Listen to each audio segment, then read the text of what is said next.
Mine and Dan's prime focus at most times is having fun. Like when we're on tour and we know we should be doing something, we're always trying to squeeze in something fun. Like like escape rooms. Yeah, like when we're together, like Dan will come over to like, you know, like work on like some content or like write music or something. But we'll always make sure that on that same time we go and like watch Seinfeld, or we like go and kick a football, or we like play games, or like go eat food.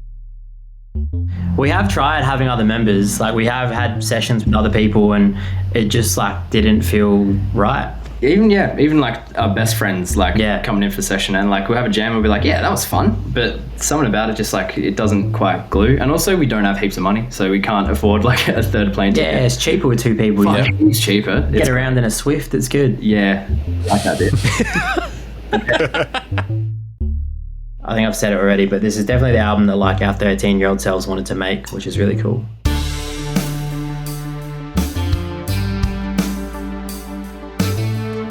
Right, we are away. Sweet. Okay, Towns. Hello. Hello. Good evening. up? Hello. Good evening. Again, audio medium mostly, but that was a really positive, high energy, two hands in the air entry to this podcast. So it's really great to have you on after a lot of gusto. a couple of attempts. Gusto too. How are you? Good. I've just finished work and I've just arrived at Dan's house to have a chat, which is great. Yeah. I know that this wasn't like strict timing, but I drove like it was. So Aston's actually. I've had my sneaking suspicions for a while, but I'm starting to think Aston is the Stig. Oh. Yeah. Oh, okay. Yeah. Nice Top Gear reference. I appreciate that. I mean, the identity was never properly revealed. No, it was the Stig, was it? driver. Was that the guy? Yeah, one of them was the F1 driver. I think initially. It was Schumacher, I think, initially, and then, I don't know whether that was a bit either, or whether it actually was Schumacher. It's hard to know, and I don't know why I know that either. Ironically, have never watched it, so couldn't tell you. I might be. It was a pretty good show. They might be filming me from a distance, and I'm just unaware I'm the Stig. But kind of like Google Maps or Truman Show kind of setup. Yeah, like a Truman Show Stig. You never know. Yeah. But yes, no, I'm good. Yeah, the Top Gear producers, they told us not to let you know that that's what they're doing, but they are, in fact, following you around everywhere you go. Oh, well, clue. Is there, out of the two of you, is there one who's typically a little bit lazier or lax with time and appointments? I'm definitely shitter with time, I don't know what the fuck happens. Okay. I just won't make it anywhere on time. I'll be late all the time. But there's just one weird little bit that just happens where just at the last minute goes, so you should just be late now. And I don't know how the fuck it happens every time as well. I don't know. I really enjoy being on time. Yeah. I think I get frustrated when I'm not on time. And so I feel really bad because then I make Aston late and then it's not good. It is a bad matchup. It'd be cool if we were both late or both on time, but I think it's good because it evens out a little bit. Oh, yeah, that's what I was going to say. Typically, Eamon and I had the same deal. Yeah. I'm the late one. I put it down to over optimism. I'm like, I can definitely fit all these things in before I leave the house, or like whatever I'm trying to do with my day, and I evidently can never do that. But I'm optimistic to a fault. Like I really still believe that I can do it, or I just don't learn. Dan and I analysed it one time. I think we just see time differently. Like, I think I see 10 minutes as like 10 seconds. Like, I'm like, that's not enough time to do that thing. Like, do the next thing. And then Dan sees 10 minutes as an hour. Yeah, it's fucked. I think like so shit. Yeah, time for me, I'm like, I need like a longer. Like, I know if it can't be done, and I just won't even try. So I'm under optimism. I'm so time delusional, and fuck, I'm so good at it. Believing that I can get done. So how do you both view your 10 years of friendship, which is, sort of marking the Sentimental Slowdown album coming out? It's 10 years, or the anniversary, I believe, of your friendship. So I wrote that in one of the things. So how do you...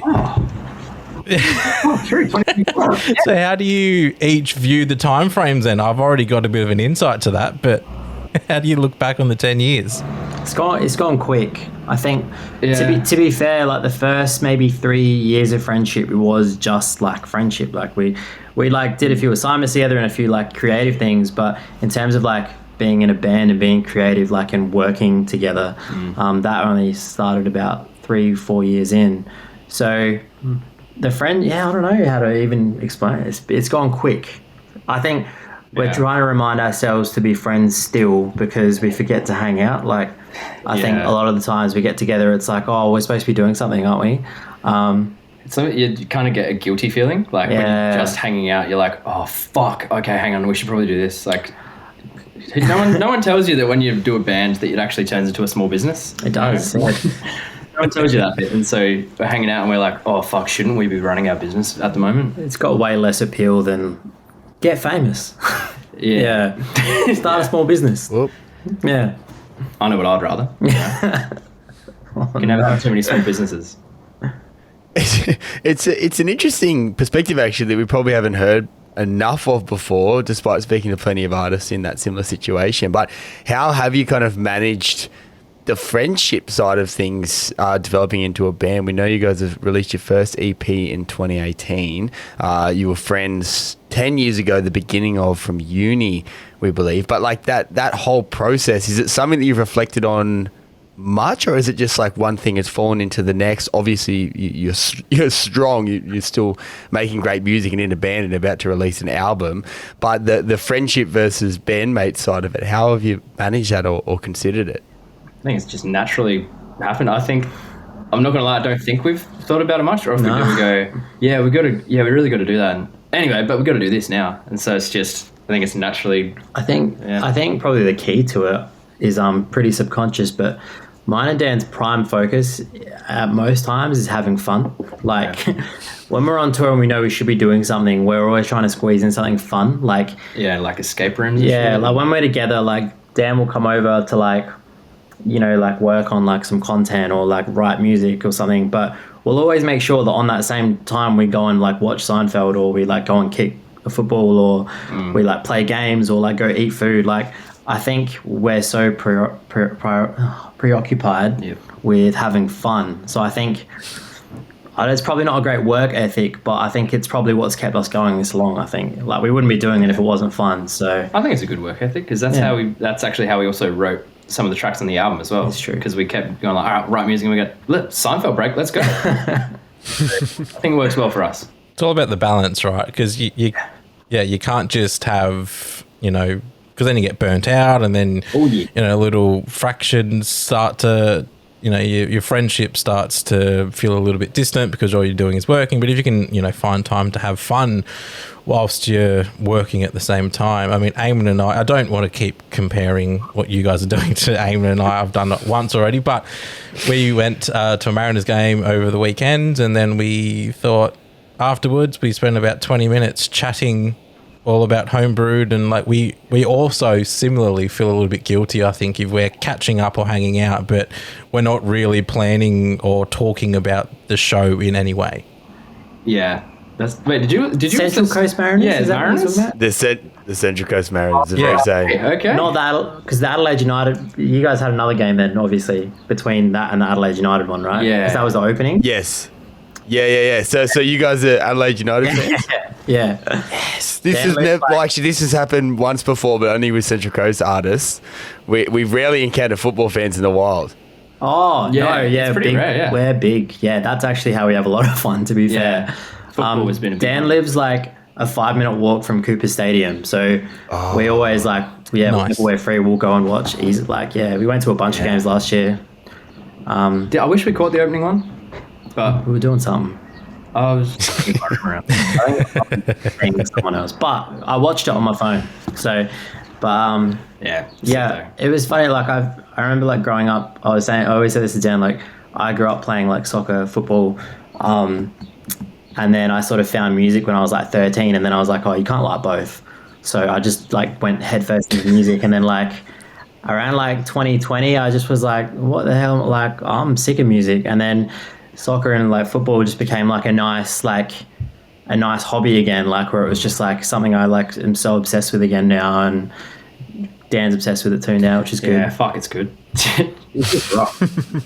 Yeah, so that also has probably been a factor in keeping us going. You know, like we'll be on tour and we'll finish a show and we'll be up late enough for the prem, and we'll watch it, and it's nice to just decompress that way instead of, you know, thinking about the show, we can kind of like turn our brains off for a little bit. So it's good. Especially in music world, it's just you're always thinking about music, and you're thinking, if you go on your phone, you're seeing what other people are doing with music and stuff. I know your friends are music, so it's like music world is just, it's fucking nothing but music. And so crazy that you're actually allowed to like sport. That's wild. Yeah, growing up, I'm not allowed to do both crowds, but you can, which is cool. I don't want to turn this into a sports podcast because it's very easy that we could do that. But you mentioned the Prem. Who are your Prem teams? Well, I was named after Aston Villa. So, interesting. Yeah, it came out the womb and it was pretty easy. But so yeah, I kind of like, I don't even see my dad, but he named me after Aston Villa, so I think I just like fell in love with them. I mean, good team though. Yeah, this would come around. We had a long time there where it wasn't good. It wasn't a bragging point, but the last few years have been really cool. Yeah, it's been good. Great time. I started off. I was like, oh, I got to go for Arsenal because the name is just Arse Anal. That's funny. I'm just going to go for them. But then there was one particular game where it was Arsenal versus Aston Villa, and I couldn't help. I kept cheering for Villa. I don't know. It just felt right. And then I was like, fuck. I'm so. Well, hang on. And then so now I'm a Villa fan, and I'll bleed claret and blue. That's the way to do it, though. You can't force these things. No. It's like whatever you feel is whatever you feel. Everyone would love to be a City fan, but you're not. So yeah, absolutely. Who are your teams, though? Out of curiosity. Cam is Chelsea. Yeah. I'm Crystal Palace. Oh, nice. Hey, respect. Cool. Mateta. Yeah, they're doing all right the last couple of rounds. Yeah. Actually, some of our closest friends go for Chelsea, so there's like a weird rivalry but respect there. So I feel it. Thank you. It was similar. No choice. I was probably 4 or 5. Dad came home from a trip to London with the Chelsea jersey, and from that point on, I followed him. It was pre-Abramovich, before anyone starts pointing fingers or abuse at me. It was pre the money and success. Dad was a supporter. I followed suit, and done the highs and the recent lows with them as well. But we are here to talk about you guys' towns and your music and your upcoming album, Sentimental Slowdown. So there's 11 tracks on that one. You've given us a nice bio for all 11 tracks, which is fantastic. But do you want to just pick out 1 or 2 maybe highlights from that album, songs that you think fans or just people in general should listen to? I think one song I'm really excited about, and I don't know if anyone else is excited about it, but like playing it like at rehearsal, like we have a song called Safe and Sound. So let me have some peace of mind. Let's open up and check the file. In a picture, did it really miss ya? Call me tight, but it felt like a fixture. Call me out, maybe call me out, call me out.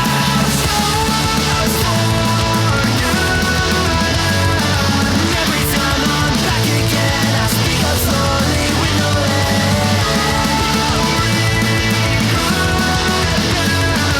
knowing that I recognize you sat there in your disguise.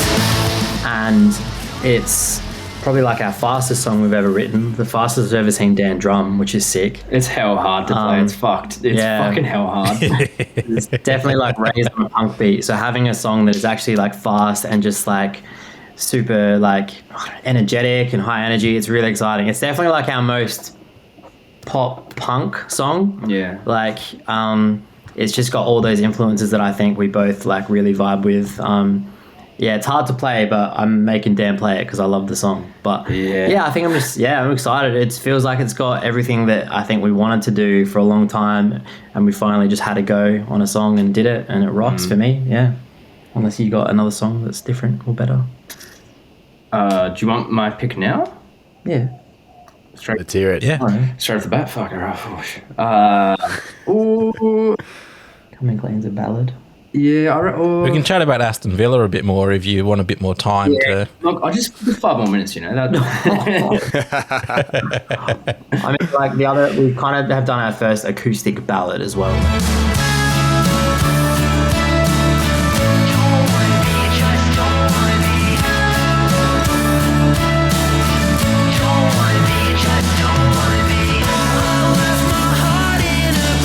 A place full of all my bad the bridge of coward and sheep. I wonder deeply inside if I will ever find pride inside the small things I do. Why do bad dreams become true? I'm not strong at all. I'm just ready for the fall. Like we've done like a little acoustic thing before and had acoustic on songs, but this is like our first one where it's like, this is going to be a big acoustic ballad with strings and try and be a big sing-along song. So we definitely went in with the intent of doing that, but that was a really fun song to track. It's a really like sad song, to be fair, but I think it's not like when you listen to it, I don't think you feel sad. I feel it. I love the range that offers, you know, heavier punk pop bands like yourselves, when you have, you know, typically heavy songs and then you can sort of strip it back and do a softer, more acoustic ballady type song like you're talking about there. I'd love that range. Like listening to you guys, I had a bit of a Day to Remember kind of vibe to it, mixed with like a Blink 182. I don't know if that's how you would describe or if they are influences to you, but yeah, that's sort of what I got listening through to the album. No, I mean, one thing I did respect about A Day to Remember is they kind of just did what they wanted. They weren't bound by like, oh, we're this band so we can only do this. But Blink, yeah, definitely an example of a band that I grew up loving and still to this day reference parts that I want to try and like replicate with our energy. But yeah, no, we tried. There's definitely, I mean, there's some other songs in the album that are super different from what we've done before. Like there's a song called Two Steps Far Away, which is a song we wrote years and years ago, actually. I think there's a video of us playing on YouTube. Yeah, well. at one show. But we kind of workshopped that, and that's kind of, I don't know, a bit of an ambient, like rock. I don't know. It's like, it's just, yeah, every song we tried to make a little different from the last, because I think I'm a sufferer of getting bored as well. So if all the songs are a little different, hopefully it like keeps me in it.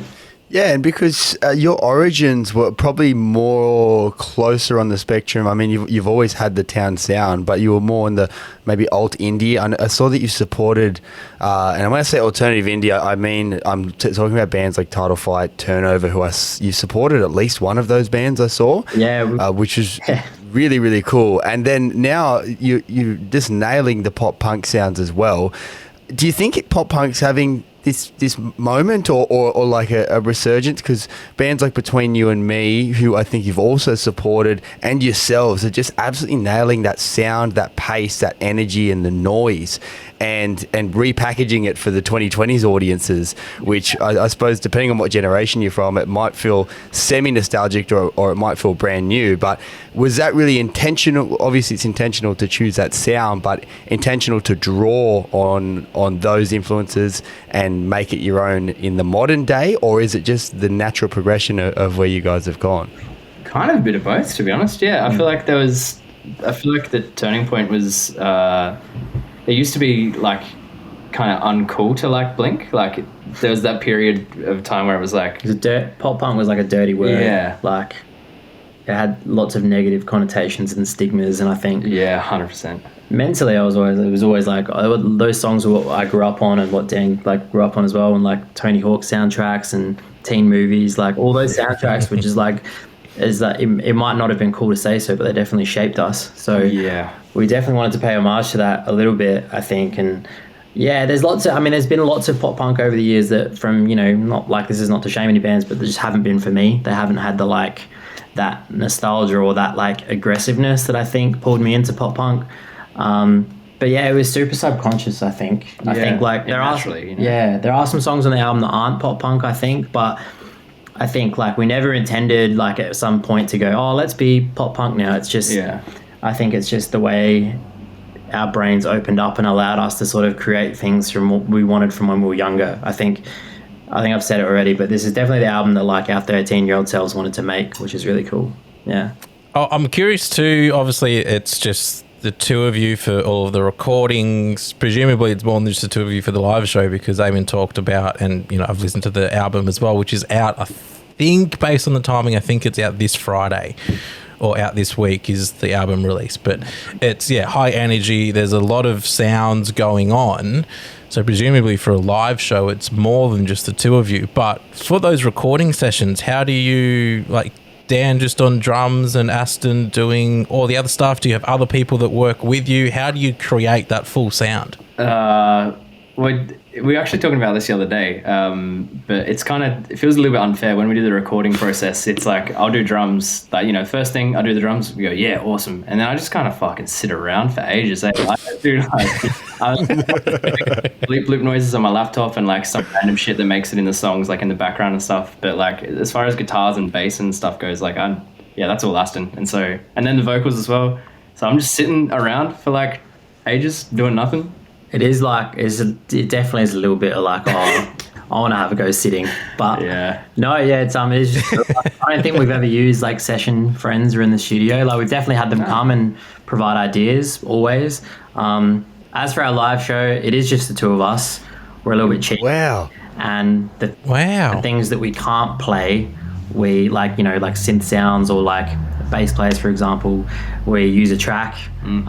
Again, that was a bit of a dirty term a long time ago, but we have tried having other members. Like we have had sessions with other people and it just like didn't feel right. Even like our best friends coming in for session and like we'll have a jam and we'll be like, yeah, that was fun, but something about it just like it doesn't quite glue. And also we don't have heaps of money, so we can't afford like a third plane ticket. Yeah, it's cheaper with two people. It's cheaper. Get around in a Swift, it's good. Yeah, like that bit.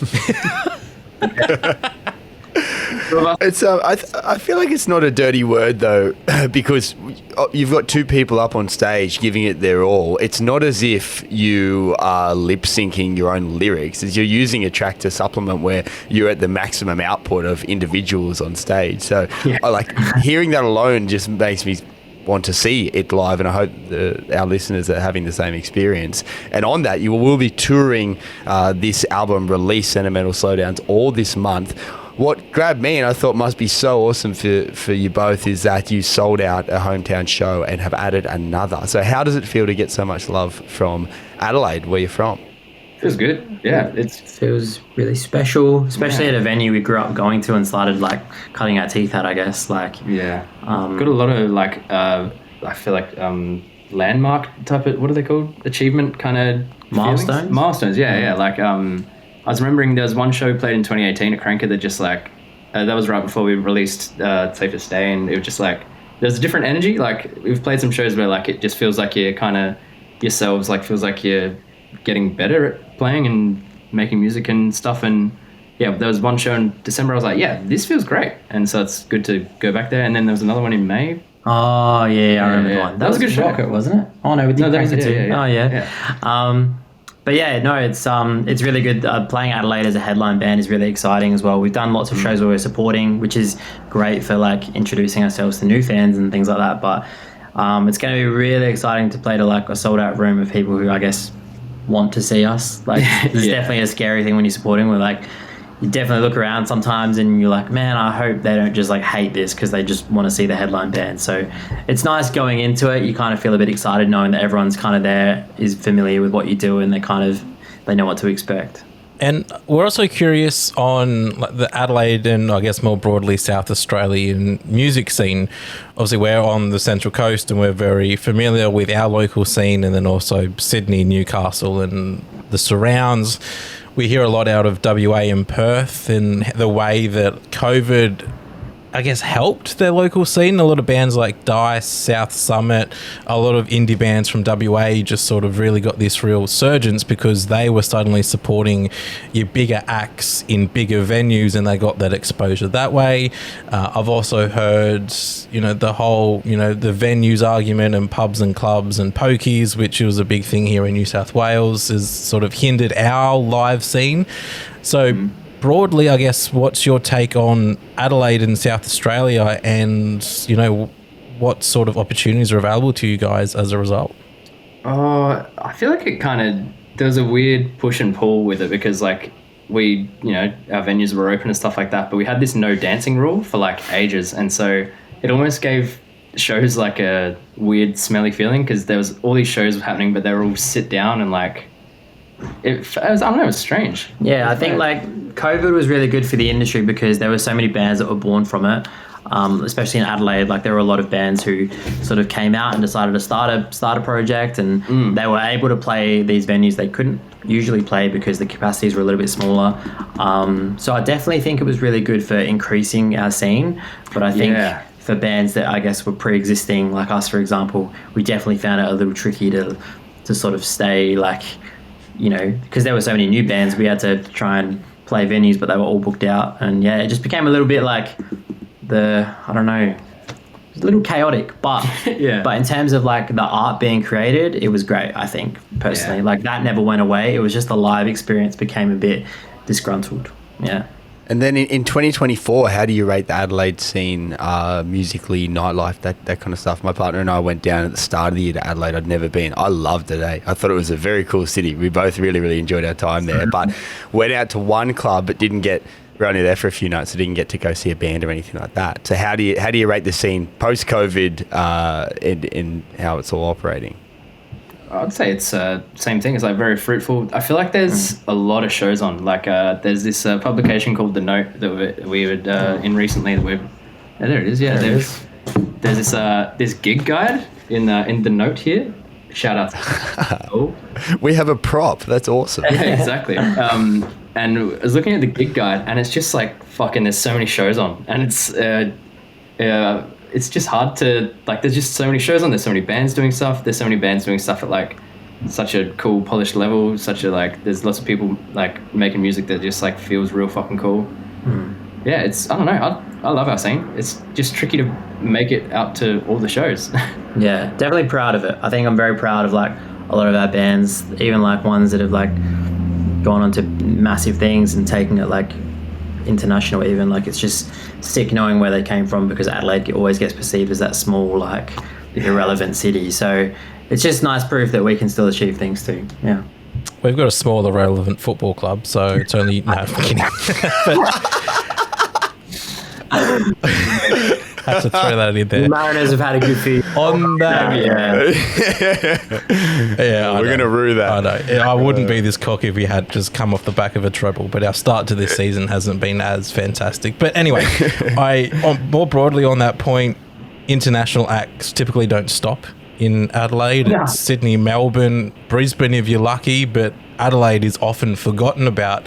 Is that a help, do you think, to your local scene, because it has a bit more identity around it, because you have a lot of locals who are playing and championing the local scene, and it's almost like not a us against them vibe, but it's almost like, well, if you're not going to come here, we're going to own the city and the scene. Oh, Yeah, I wish it was.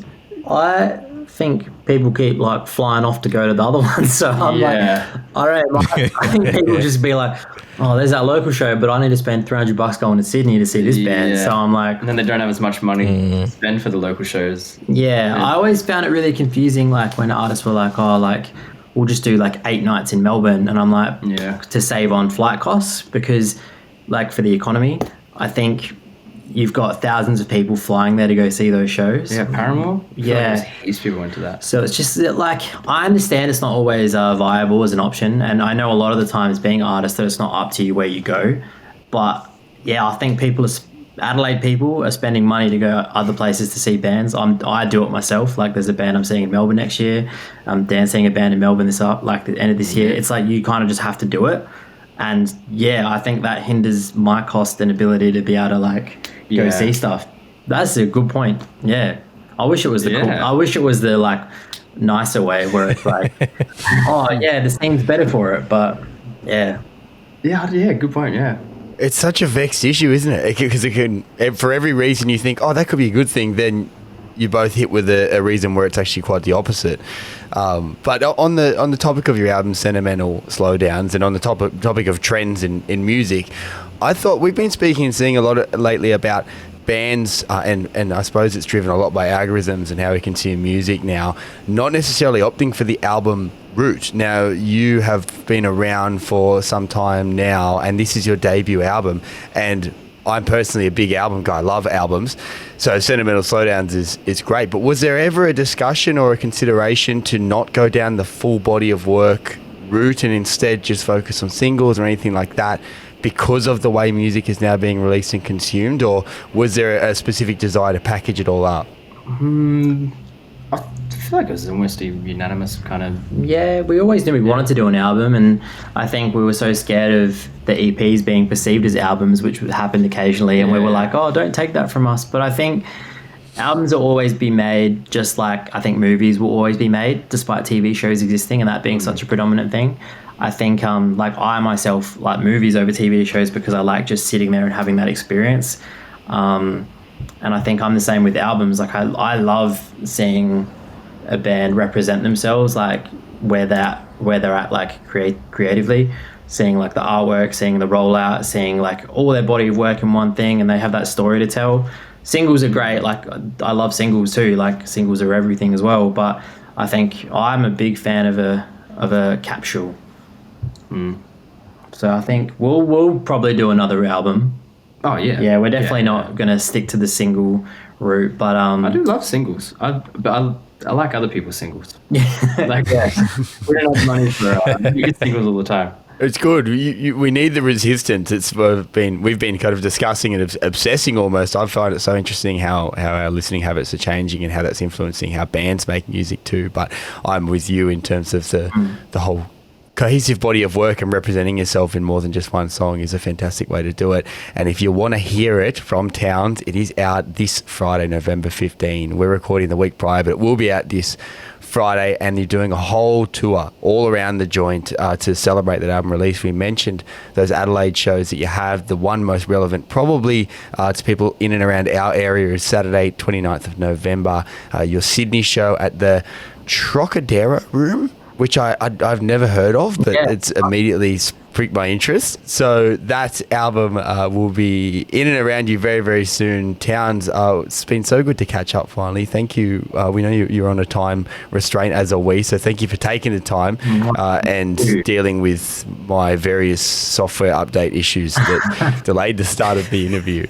But it has been so great to sit down and have a chat. And if Cam and I ever make an away day in Adelaide, which we both really want to do, we're going to be hitting you up. We will see you there. Look, just as long as you can promise, just keep the away side just nice and quiet, and make sure we'll tell our side just to keep it down. Don't have to give the away side too much shit. But, yeah. Nah, we look forward to it. Best of luck for the album this Friday as of release, next Friday as we're chatting to you. Yeah, good luck to Adelaide for the season, but not too much luck when you're up against the mighty Mariners, the treble winners. I'm not hopeful. So thank you. Nor are we, to be fair.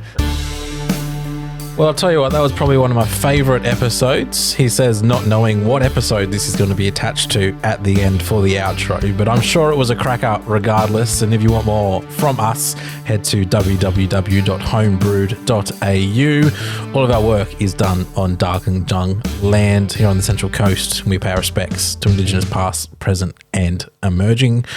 We'll see you in the next one.